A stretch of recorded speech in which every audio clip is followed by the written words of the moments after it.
Hello मेरे प्यारे इन्वेस्टरों, आप सभी का स्वागत है इक्विटी स्टॉक में। हम यहाँ पे बात करेंगे एक और नए सेमी आईपीओ के बारे में, जो कि रहेगा हमारा फुल एंड फाइनल डिसीजन। हम यहाँ पे कुछ भी वापस बाद में चेंज नहीं करते, आपको पता होगा।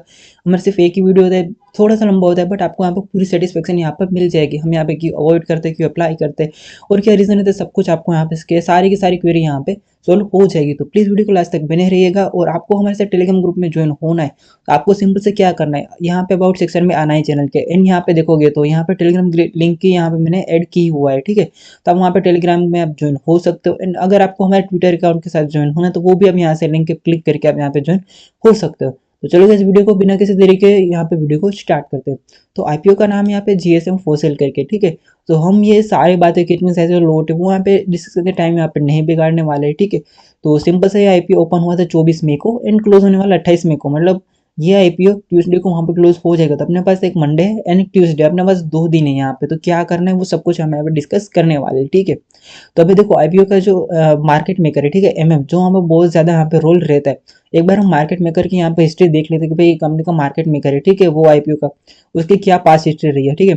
तो पास्ट के अभी उसका आईपीओ देखे, ठीक है, तो अच्छा खासा वहाँ पे कुछ ना कुछ तो वहाँ पे लिस्टिंग देके ही गया हुआ है। देखो यहाँ पे लास्ट में जो आया हुआ था वो आईपीओ रिफैक्ट्री शेप्स का। तो हम कंपनी का जो मार्केट मेकर है, ठीक है, उसमें कोई दिक्कत की बात नहीं है, वो कुछ ना कुछ वहाँ पे लिस्टिंग देके गया हुआ है, या फिर मतलब नॉमिनल कुछ ना कुछ लिस्टिंग देके गया आज तक, उसका पास हिस्ट्री बहुत अच्छा है, ठीक है। तो मार्केट मेकर में तो कोई यहाँ पे दिक्कत नहीं आती है। अब चलते कंपनी के डिटेल के बारे में, भाई कंपनी का क्या क्या वहाँ पे काम है, ठीक है। देखो 2019 से कंपनी आई हुई है, ठीक है। और कंपनी क्या काम करती है, तो कंपनी है वो blister foils and aluminium pharma के उत्पादन में वहाँ पे कंपनी लिंक है। और जिसका उपयोग क्या होता है कि फार्मास्यूटिकल जो दवा की पैकिंग होती है, ठीक है, उसमें उसका उपयोग होता है, जिसमें क्या आता है, जो दवा की जो कैप्सूल होती है, ठीक है, कैप्सूल और वो दवाइयाँ, उसमें वो ज़्यादा उपयोग होता है। तो एक और से घुमा फिरा के बात की जाए, ठीक है, तो कंपनी फार्मा सेक्टर के यहाँ पे जुड़ी हुई है और उसके मतलब उसके सेक्टर का यहाँ पे उसका आईपीओ है। तो अब चलते कंपनी के यहाँ पे फाइनेंशियल डेटा के बारे में। तो 2021 से लेकर 2023 तक का अपने पास पूरा डेटा अवेलेबल है यहाँ पे। देखो साल भर साल यहाँ पे असेट भी बढ़ता है, रेवेन्यू भी बढ़ रहा है, प्रॉफिट आफ्टर टैक्स की बात करें, ठीक है। तो एक बोलते हैं ना सेटिस्फेक्शन होना चाहिए फाइनेंशियल डेटा को देख के। मैंने पूरा यहाँ पे फाइनेंशियल डेटा देखा, बट मेरे को यहाँ पे कहीं पे भी सेटिस्फेक्शन नहीं दिख रहा है गाइस। ये आईपीओ में मैंने कंपनी का पूरी डिटेल वहाँ पे सब कुछ चेक किया, बट नहीं, मेरे को यहाँ पे कुछ भी सेटिस्फेक्शन यहाँ पे नहीं दिख रहा है फाइनेंशियल डेटा में। नेटवर्क की बात करें तो नेटवर्क भी यहाँ पे बढ़ रहा है, बट कुछ अच्छा खासा यहाँ पे नहीं बढ़ रहा है जो एसेट के मामले में, ठीक है। और कंपनी की बोरोइंग है उसके ऊपर बहुत ज्यादा यहाँ पे बोरोइंग अवेलेबल। आप उसके देखोगे आरओई और आरओसी का वहाँ पे आप वहाँ पे देखोगे, ठीक है, सिंपल से आप देखते हो तो क्या रहता है कि आरओसी और आरओई, ठीक है, जिसमें आरओई से आरओसी का प्रमाण ज्यादा रहना चाहिए।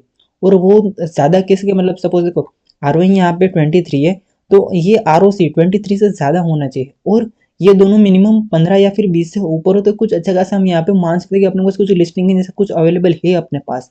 और डेप्ट टू इक्विटी रेशियो की भी बात करेंगे, यहाँ पे देखो 11.13%, मतलब डेप्ट टू इक्विटी को देख सकते हो कितना ज्यादा है यहाँ पे। कंपनी जिस वैल्यूएशन पे आ रही है वो बहुत गैस यहाँ पे महंगी दिख रही है मेरे को, ठीक है। तो एक और से देखा जाए तो वैल्यूएशन वाइज में इसमें बिल्कुल भी यहाँ पे कंसिडर नहीं करने वाला वैल्यूएशन के वाइज, ठीक है। और यहाँ पे पीबी रेशियो देखे तो 1.27, वो भी यहाँ पे ज़्यादा है, जो मेरे ख्याल से 1 के अराउंड कुछ होना चाहिए। 1.27 थोड़ा बहुत यहाँ पे ज़्यादा है, ठीक है। पेट मार्जिन की बात करें तो ओनली 4.59% ही इसकी पेट मार्जिन है, ठीक है। उसका हम यहाँ पे थोड़े से पीयर कंपैरिजन की बात कर ले, तो पीयर कंपैरिजन में कोई अवेलेबल है या फिर नहीं है। चलो पीयर कंपैरिजन की बात करें तो जीएसएम का ईपीएस है 28.25 और दूसरे का ईपीएस कुछ 0.95 एंड 7.28, ठीक है। एनएवी की बात करें तो एनएवी में भी पीयर कंपैरिजन में सबसे ज़्यादा है। पी रेशियो की बात करें तो पी रेशियो में भी यहाँ पे सबसे बेस्ट है, आर वन डब्ल्यू में बेस्ट है एंड पीबी रेशियो में सबसे बेस्ट है। हाँ देखो फाइनेंशियल डेटा की बात करें, ठीक है, वो तो वहाँ पे मेरे कुछ दम नहीं दिख रहा है, बट हाँ जिस वैल्यूएशन पे आ रही है, ठीक है, वो भी थोड़ी बहुत यहाँ पे महंगी दिख रही है। बट जिसकी पीयर कंपैरिजन है, ठीक है, ऑलरेडी यहाँ पे मार्केट में लिस्टेड है यही सेगमेंट के कंपनी के, वो वहाँ से उसे अच्छी खासी यहाँ पे वैल्यूएशन पे आ रहे हैं। मतलब ये दोनों को अपने को इन्वेस्ट करने से अच्छा है यहाँ पे इन्वेस्टमेंट अपन देख सकते हैं, क्योंकि इसके कंपैरिजन में काफ़ी यहाँ पे वो सही दाम में यहाँ पे आ रहा है, ठीक है।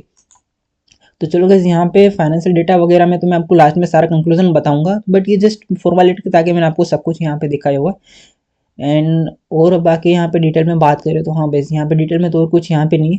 चलो गाइस यहाँ पे फाइनल कंक्लूजन पे आते हैं, ठीक है। तो ये आईपीओ में करने का क्या है, देखो सिंपल सा ये आईपीओ वहाँ पे 28 तारीख को क्लोज होने वाला है और ये इसमें 1,28,000 यहाँ पे अमाउंट लगने वाला है, ठीक है। हम फाइनल कंक्लूजन की हम यहाँ पे बात कर रहे हैं। तो देखो अपने पास 2 दिन का टाइम है यहाँ पे, मंडे एंड ट्यूसडे। और ऑलरेडी अभी आपको बात करूँ, ठीक है, अभी आईपीओ यहाँ पे कितना सब्सक्राइब हो चुका है, रिटेल में 33% सब्सक्राइब हो चुका है 30 टाइम्स, एंड एचएनआई में 5.46 टाइम्स यहाँ पे सब्सक्राइब हो चुका है, ठीक है। देखो सिंपल सा यहाँ पे मार्केट मेकर में कोई दिक्कत नहीं है, ठीक है। और ऊपर से दूसरा पॉइंट जो इसके पीयर कंपैरिजन में सस्ती वैल्यूएशन पे आ रहा है, ठीक है, पीयर वाइज, वैसे नहीं बता रहा हूँ, पीयर वाइज सस्ती वैल्यूएशन पे आ रहा है, बट ओरिजिनल तो बहुत ज्यादा ही वैल्यूएशन है, ठीक है, उसका डेप टू इक्विटी रेशो बहुत ज्यादा है।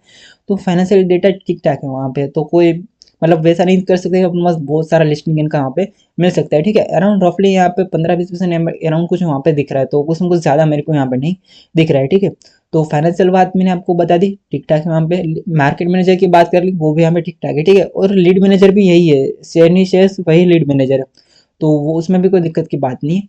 और ये जो आईपीओ की लिस्टिंग है, ठीक है, लिस्टिंग कब होगी ये इसका, 31 मई को होगी, तो मतलब इलेक्शन को अभी वहाँ पर कोई इसका इफेक्ट करने का कम चांस है, क्योंकि जो एग्जिट पोल होगा, ठीक है, वो 1 तारीख से आएगा। तो जो भी यहाँ पे ज्यादा, सॉरी, जो भी यहाँ पे ज्यादा यहाँ पे रिस्क टेकर होगा, ठीक है, उसको वहाँ पे अप्लाई करना हो तो वो ओनली रिस्क टेकर ही वहाँ पे अप्लाई करेंगे, ठीक है। वो क्योंकि उसमें क्या रहता है कि ये एसएमई आईपीओ है, क्या कभी भी कुछ भी हो सकता है, किसी को कुछ पता नहीं रहता है, तो इसमें लॉस भी के चांस ज़्यादा है यहाँ पे अबाउट टू वहाँ पे प्रॉफिट के। क्योंकि मेरे को यहाँ पे अंदर से मानो ना को फाइनेंशियल में जो भी आईपीओ लगाता हूँ, ठीक है, फाइनेंशियल डेटा के अब वहाँ पे मैं लगाता हूँ, तो फाइनेंशियल डेटा मेरे को अच्छा लगता है, तो उसके बाद में यहाँ पे लगाता हूँ। तो ये जो मैं अपने पर्सनल की बात करूँ, ठीक है, तो मैं पर्सनल ही आईपीओ को वहाँ पे अवॉइड करने की सोच रहा हूँ।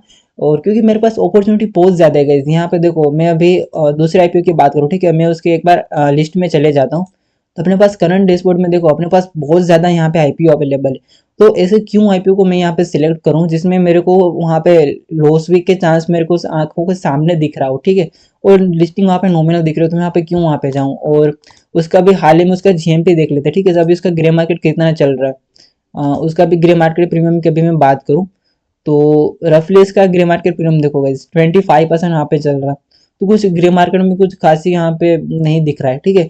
तो ऐसे वहाँ पे बहुत ज़्यादा रिस्की टेकर हो भाई, नहीं मैं तो रिस्क ले सकता हूँ, और जो भी अपने वैल्यूएशन के भाड़ में अपना कुछ वहाँ पे फर्क नहीं पड़ता है, ठीक है, वो उसको देखना वो देख सकते हैं। बट पर्सनल में अपनी बात करूँ, ठीक है, तो मैं यहाँ पे ये आईपीओ को बिल्कुल अवॉइड करने वाला हूँ। आप सभी लोग क्या करने वाले, प्लीज़ अपना जो डिसीजन होगा वो मेरे को कमेंट सेक्शन में बता सकते हो। और गाइस वीडियो कैसी लगी, आपको हेल्पफुल रही हो तो प्लीज़ एक बार कमेंट सेक्शन में वहाँ पे बता दीजिएगा। तो गाइस चलो गाइस मिलते हैं नेक्स्ट वीडियो में, तब तक के लिए गुड बाय, टेक केयर, जय हिंद।